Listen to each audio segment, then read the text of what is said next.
High court order ఏ విధంగా వచ్చింది? మీరిచ్చిన లెటర్స్, మీరిచ్చినటువంటి అఫిడవిట్స్ అవి కాదా తల్లి అని అడిగారు.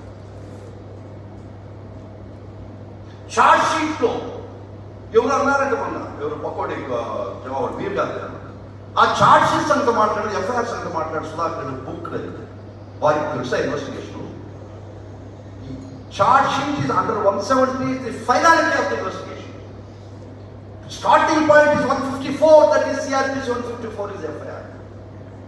And the investigation, all these things should be affixed and put in the form of 173 CRPC, that is charge sheet. FIR లో లేకుండా ఇన్వెస్టిగేషన్ లేకుండా పేరెంట్ వస్తామా?